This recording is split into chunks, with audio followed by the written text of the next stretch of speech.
Yeah, next to A Washington, major battlefield D.C., shift is next now to visible. CIA. The Listen. MIM-104 Patriot, long seen as the West's shield, has suffered a sharp drop in effectiveness in the SVO zone. According to the European Commission, interception rates that once stood near 40% are now significantly lower. Ukrainians, they calculated that last year they faced 2,000 missile attacks from Russian side. 900 of them were ballistic missiles. To fight ballistic missiles, Ukrainians usually use, Patriot systems.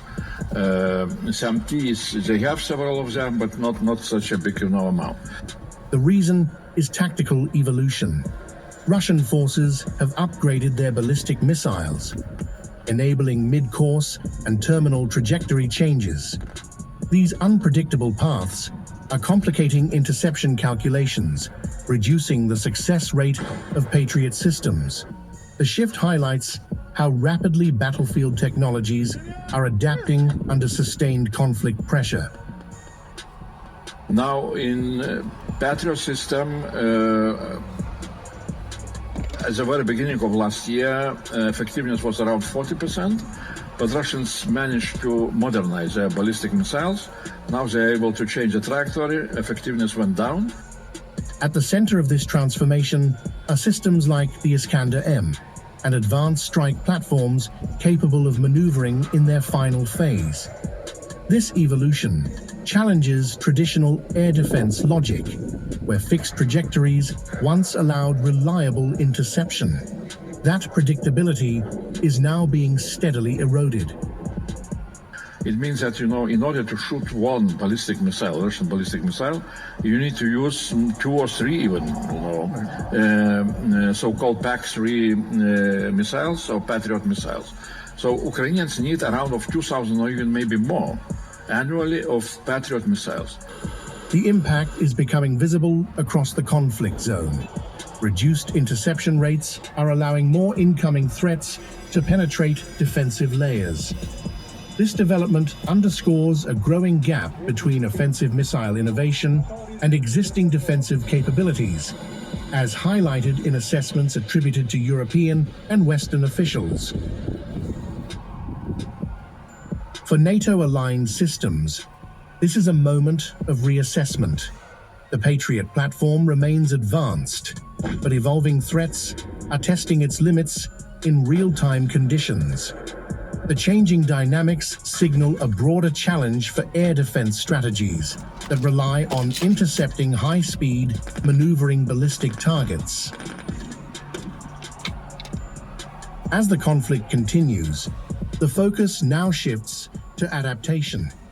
The reported decline in effectiveness, as acknowledged by the European Commission, highlights the pace of technological competition on the battlefield.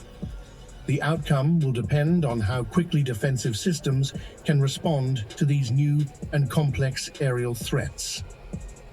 Now, in Gulf, I saw New York Times publication that during the first 5 days, both Gulf countries and Americans used 800 Patriot missiles.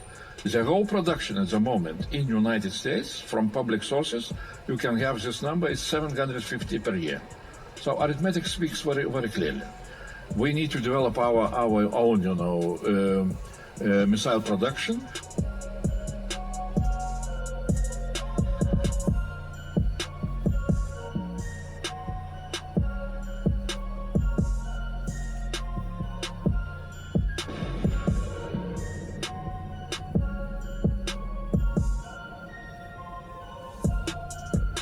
Total collapse of the Israel-American Patriot missiles defense system, which is very old, built in 1973 in Massachusetts.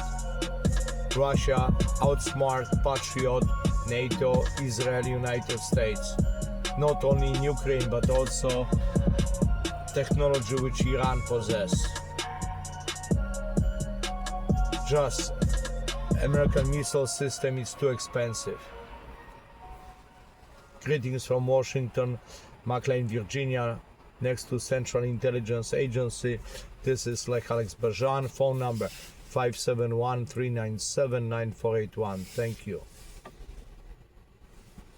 Listen now to the Pepe Escobar. West Asia and all their military bases, installations, CIA cells, acknowledged CIA cells or invisible CIA cells, hotels that are hosting U.S. military personnel transferred from the bombed bases, you name it.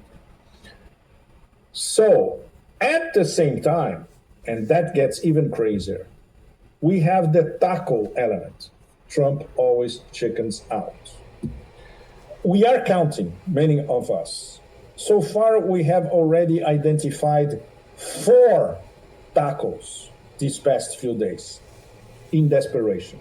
And today, we had confirmation that there were already at least 2 tacos involving Oman. This means that the White House and their sycophants, emissaries, mini gangsters, whatever, they are approaching Turkey, Qatar, Oman, and in the case of Russia, directly Trump, when he called Putin, not the other way around. So these are 4 instances of taco. He's desperate to find an off-ramp or way out. Of course, he can never say that in public. He says that in public cryptically. I can end this war anytime I want. We're winning. We're tired of winning. There's nothing else to bomb. We bombed everything. So this is code language to, okay, so that's it. I can declare victory anytime I want, which is what he will do eventually. Not because of the absolutely appalling losses of the U.S. in West Asia, but because the markets would force him to. Otherwise, he'll go down in history as the guy who provoked the total collapse of the global economy, which is already on the way.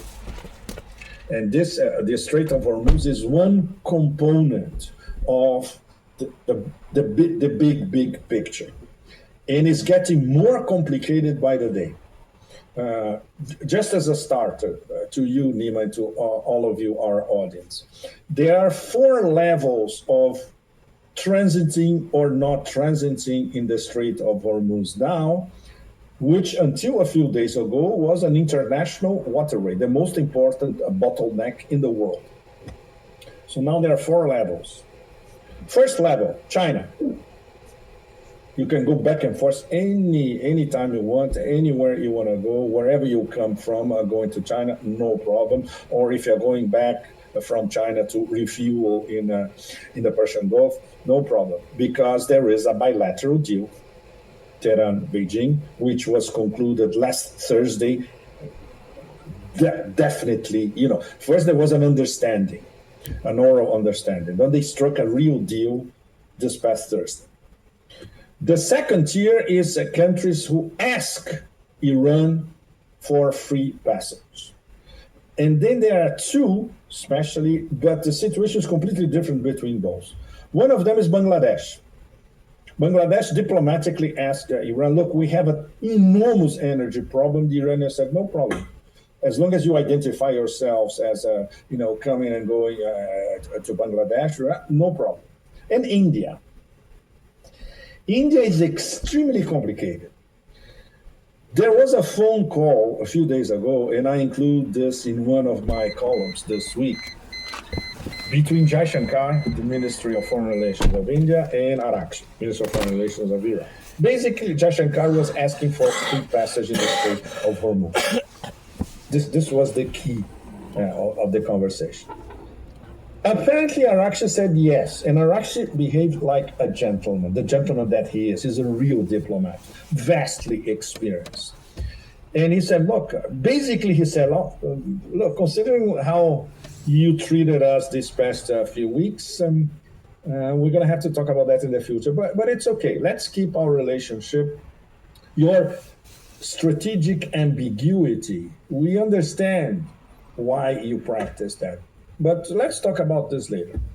For the moment, let's see if our relationship evolves. There's one thing. Today, the Iranians said, no, we did not allow tankers going to India or Indian flag to travel through Hormuz. So now we have a discrepancy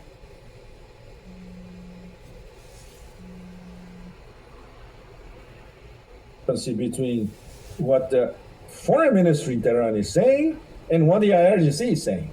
So we don't know how this is going